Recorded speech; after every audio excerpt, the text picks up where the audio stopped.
Hello, everyone. Great to be live with you. With Trump expected, according to news outlets, to be turning himself into jail in regards to the Georgia election, now True the Vote is coming out with key election details related to the Georgia election.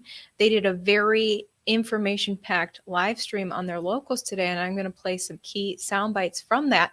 Let me know if you can hear me okay. I was traveling and had to rearrange my sound system. Okay, so before I show the not very YouTube-friendly sound bites from Greg Phillips and Catherine Engelbrecht, let me show you the Associated Press showing this preserves my YouTube channel before I dig into the details that YouTube doesn't like so much, but that are very important. Anyway, the Associated Press reporting today Donald Trump's bond is set at $200,000 in the Georgia case over efforts to overturn the 2020 election. Just to show you the actual indictment against Trump in this case, here it is. This is for racketeering and other things. Trump and 18 of his associates listed there. They are charged and accused of violation of the Georgia RICO, Racketeer Influenced and Corrupt Organizations Act, for the said accused individually and as persons concerned in the commission of a crime, and together with unindicted co-conspirators in the state of Georgia, county of Fulton. Good grief. Will he actually go to jail? The media is saying he's actually going to be in jail, may get his first mugshot. This time, hard to believe. USA Today, though, reporting Trump will probably not be imprisoned if he's actually gets convicted in this. Now, this is his fourth indictment in just the past few months. First, it was the Manhattan District Attorney accusing him in the Stormy Daniels case. The second was the classified documents federal indictment. And then the third was another federal indictment. USA Today says it's similar to the Georgia case in terms of underlying acts. Both the Georgia case and the federal indictment surrounding the riot at the U.S. Capitol on January 6 are based on the view that Trump and his associates knew that there was no reasonable basis to challenge the 2020 election. Now, before we show Catherine and Greg real quick, I want to shout out USA Today because they are actually putting out the fact that this is very dangerous for our Constitution. If Trump is actually convicted in this case, this is a huge trampling over of the First Amendment, and USA Today actually spells that out. Headline: indicting Trump for knowingly false statements about election sets U.S. on dangerous path. So they're trying to prove that he knew he was lying about Georgia, which, first of all, I think it's clear to many that he was seeing indications that it appears he may have won Georgia.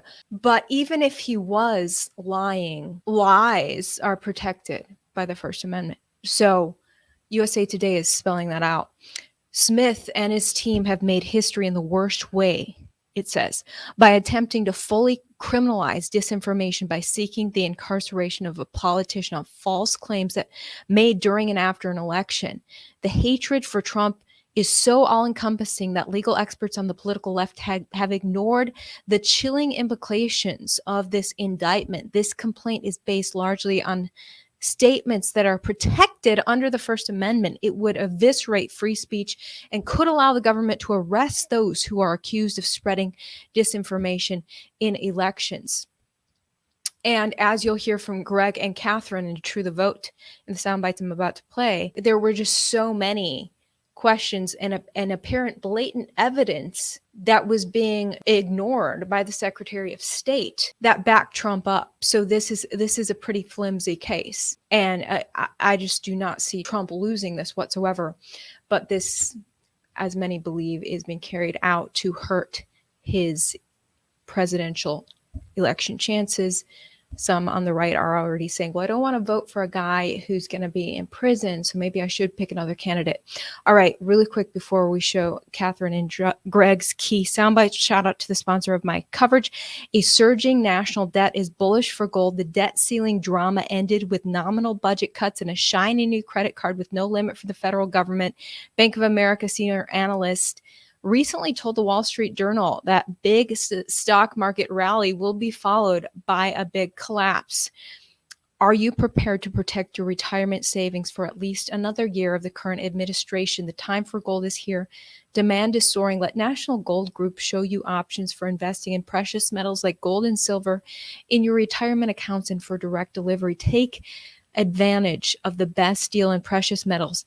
Mention my channel, Ivory Hecker, and pay no fees when you roll over your IRA and invest your IRA or 401k into physical gold and silver. Qualified accounts will receive their lifetime fee waiver on rollovers through 2023. Call their number, which is down in my description, 888-617-5927. Get a free investor guide today. National Gold Group is a Consumer Affairs top-rated gold IRA dealer. 888-617-5927. Add the power of gold to your portfolio. Remember, there's always a risk of loss with any investment. All right, checking your comments. Make sure you guys can hear me. Okay, and I know I've already gotten some comments from you guys about Catherine and Greg saying, I don't know about Greg. One person said he hasn't actually disclosed the geolocation data or all of the video footage. Well, they talked in their live stream today about the database that they have worked on putting together, and now it's out, it's live. They're adding key documents to it every day, and that is where all of those hours and hours and hours of raw video footage showing the corruption in Georgia are going to be on that database in the coming weeks, I guess,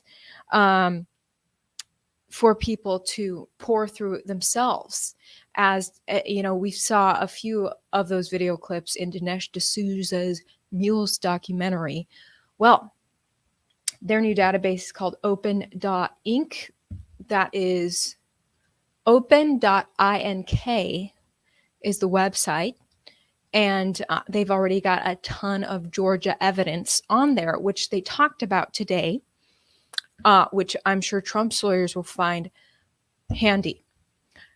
Here is Catherine and Greg in their live stream today talking about 67,000 votes that were cast in Georgia by apparent ineligible voters. Now, this was extremely easy for me to believe because of what I witnessed while covering Texas elections. But first, hear what they had to say. These were votes that were cast by ineligible voters, and then the election was certified, and they were never checked by anyone, not the counties, not the Secretary of State, not the governor. And so now the reason it became so important to us over the last few days, and we've known this, of course, and Catherine will get into why we knew it, and how we knew that the Secretary of State knew. But what they're saying about President Trump is that he should have listened to everyone. There's secretaries of state and governors and Bill Barr and all these people around him, all the sort of the demons and evil around him were saying, hey, there's nothing to see here. There's no fraud. We counted them again and again and again. And there's all this other stuff. And then, of course, everybody was upset about the machines. And there was so many things happening, and whether they stopped counting or started counting or whatever. But in the end, when it came down to it, more than 67,000 votes were cast by ineligible voters and counted and remained throughout.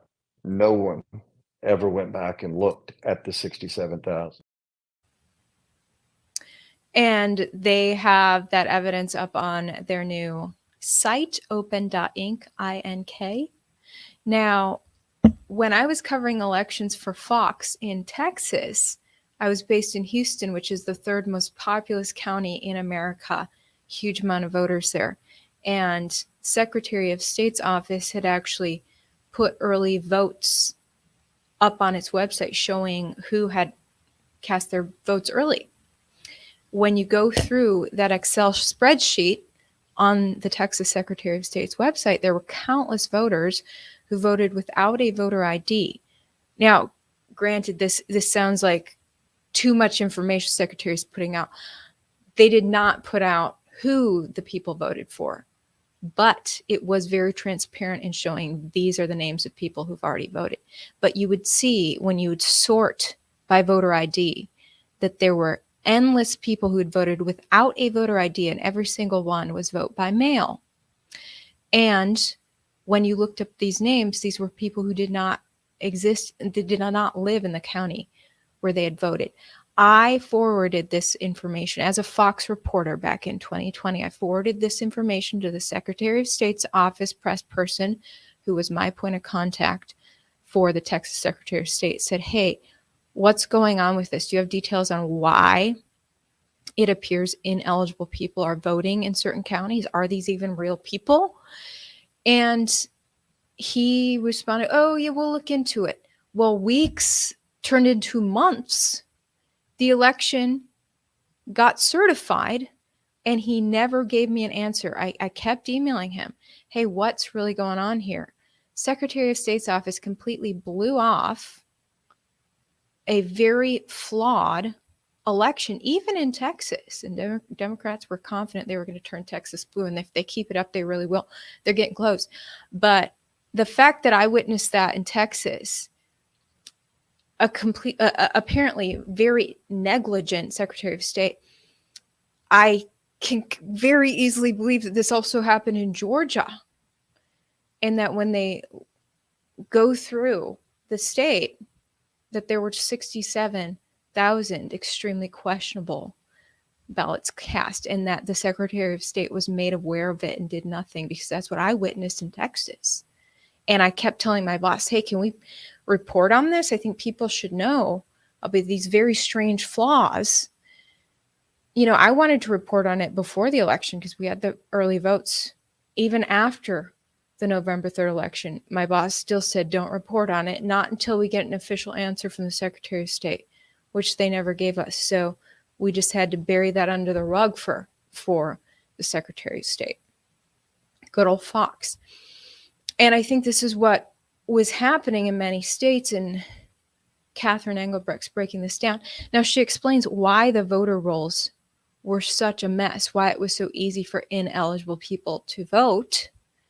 She explains right here. Before we got involved, or at least got involved in this particular chapter of the story, it starts in 2018, and this is again all covered by lawsuits and the legal briefs in opening. But it starts in 2018 when Stacey Abrams ran for governor against Brian Kemp, and when she lost, she immediately said that the election had been stolen, and the basis of her complaint was that she felt like the voter rolls, having been cleaned prior to the 2018 election, were cleaned in such a way that it was racially biased, and she sued the state to prevent further cleaning of the voter rolls. And so in 2019, Verified Action sued the state of Georgia to prevent them from cleaning their rolls. Now, that lawsuit went from 2019 to 2021. In 2021, the state resumed its cleaning of the rolls to some extent, and they won the lawsuit, I should say, and began again in their way cleaning the rolls. But for that 2019 to 2021 period, the rolls were not cleaned. And so we became aware of this. We sort of knew, we knew that the Georgia rolls were problematic. They were far more inaccurate than other states that we were looking at, even coming into the general. But it was during the immediate aftermath of the general, we still had, True the Vote still had the election integrity hotline, and we were hearing just frustrations broadly from people. And one of the things that was repeated was, just comments that would be associated with inaccurate rolls. And so we took a deeper look and realized that Georgia has a very unique two different kinds of processes in their code that afford opportunities for citizens to engage in elector challenges. The first type is something that you can do anytime as a registered voter in Georgia, in finding ineligible records and submitting them to the county, and that takes you down sort of one path. But then there's another path that is designed for those instances like we found ourselves in the run-up to the runoff election of January 5th, 2021, very limited time, but it had become clear that the rolls were a mess. They had not been cleaned. Was there anything that could be done? And the answer was yes. Citizens could file elector challenges with the county. And let me be very clear, those challenges were not, they were not directed at voters. It was a very simple, or should have been a very simple process where data was turned over by the elector who was registered in a county, found ineligible records, turned those over to the county in which they were registered.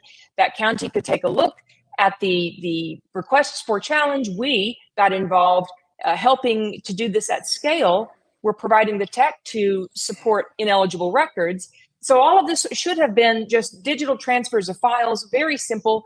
And in the scenario of a challenged voter, if a voter was challenged, and it was challenged based on reason using commercially licensed databases that show where people have acknowledged and moved permanently. So this is all done, in the background, then presented to the counties. All of this should have, even though it was close to the runoff election, it was in December, still should have been easily managed because it was a digital process, and it should have been a very elegant system in which a voter could come in. If they were challenged, they show their ID, which you have to do in Georgia anyway. If the ID matched, then, in the few percentage points that might have been the case, they would have been able to vote. Otherwise, they vote provisionally. Nobody was denied their vote. Okay, how do we know then that Georgia and Georgia officials were fully aware that the rolls weren't clean and that this was a problem? Okay, so now Greg Butson says this is the most important part, is that the Georgia officials knew. The Secretary of State's office was well aware that the rolls were not clean.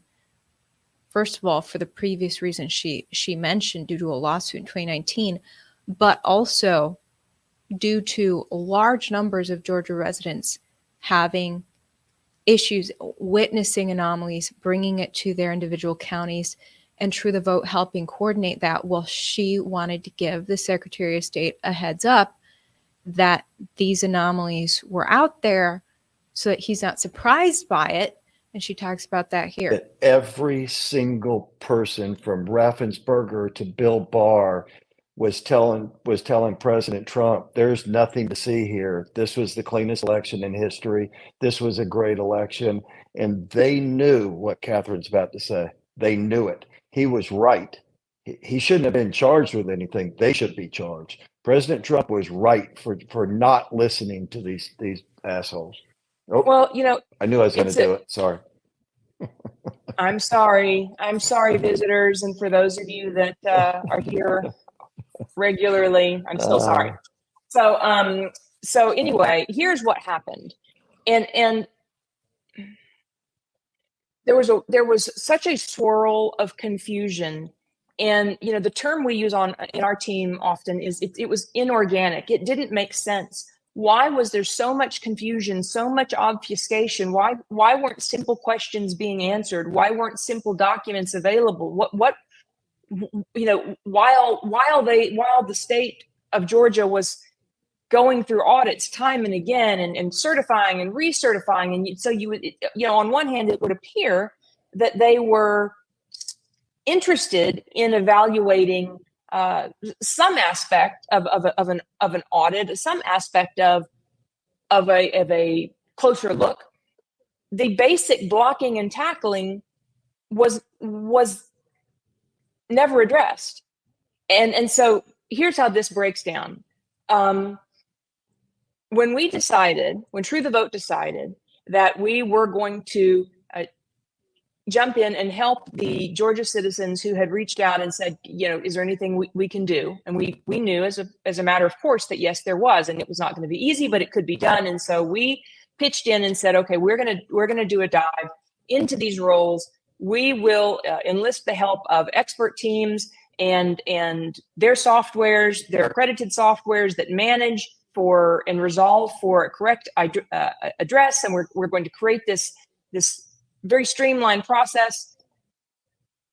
But everything was so hot at the time, right, that I did not want for it to, Greg, you know what, while you're listening to, well, you know what, that's fine. I'm going to leave it screen just like this. I did not want it to be seen as an affront to the state. I really didn't. And so I reached out to the Secretary of State's staff, including Secretary Raffensperger, and set a meeting to go and discuss the coming challenges.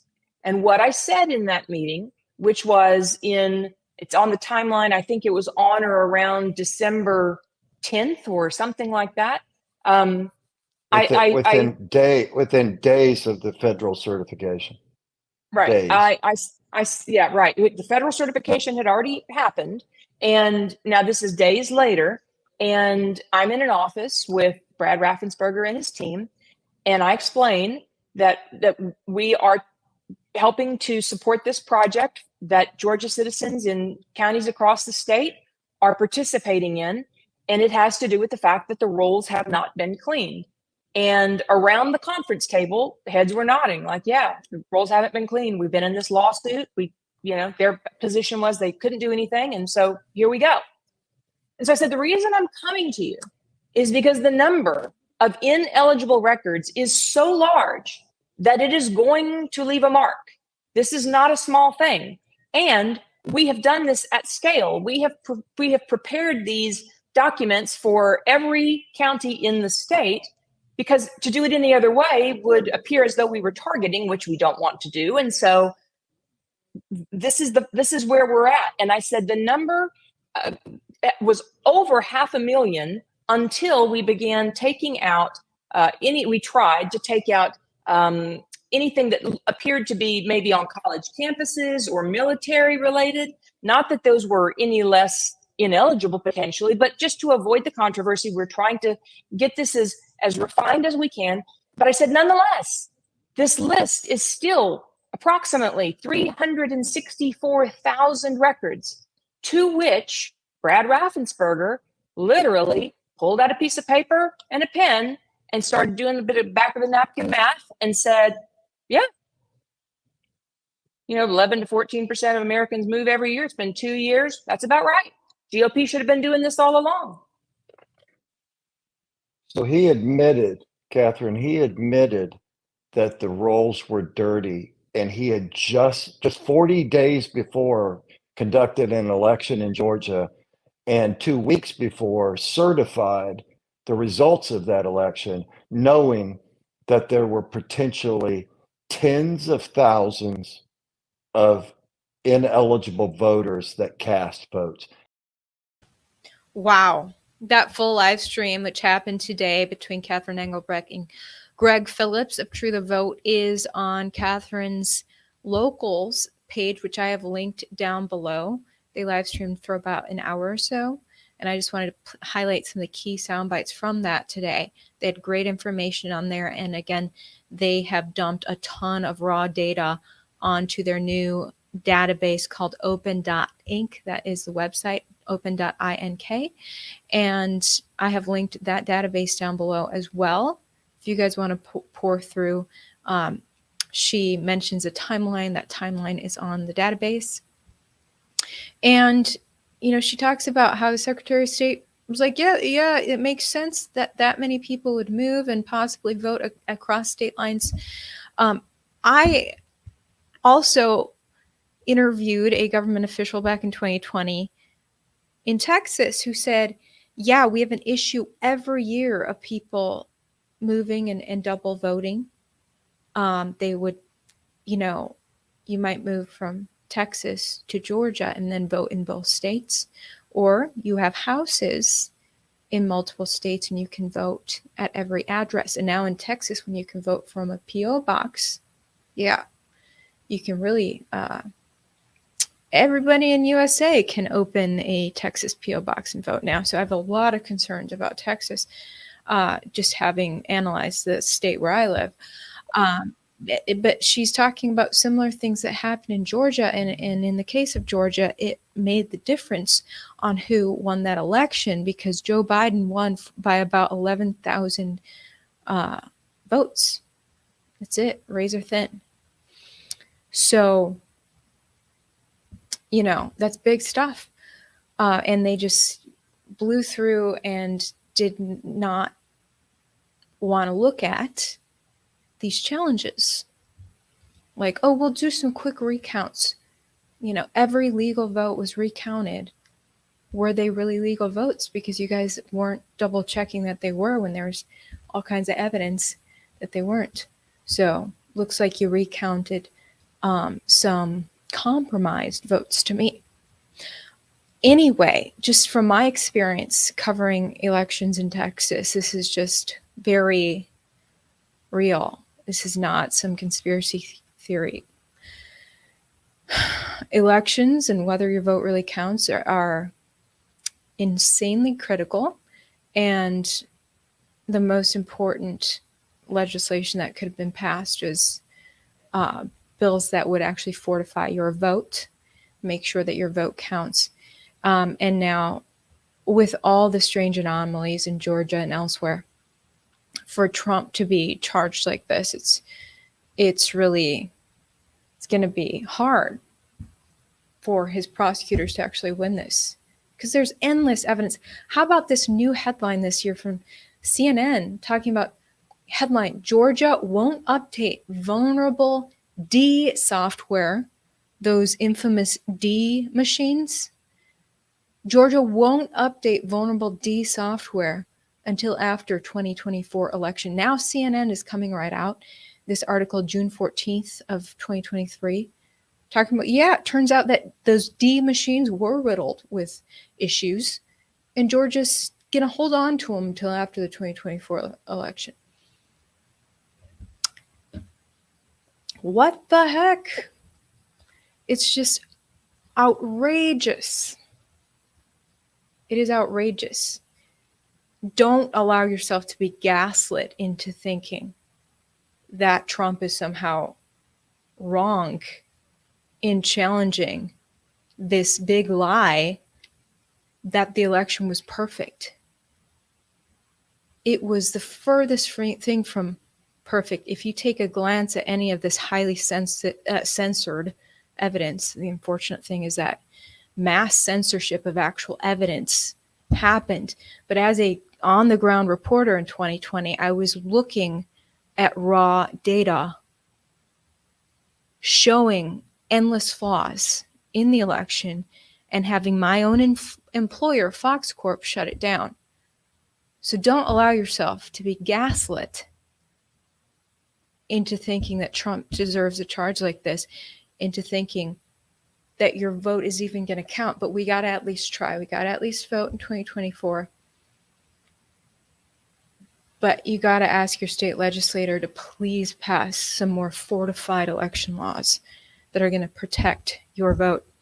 Because right now, this whole voting system is such a mess.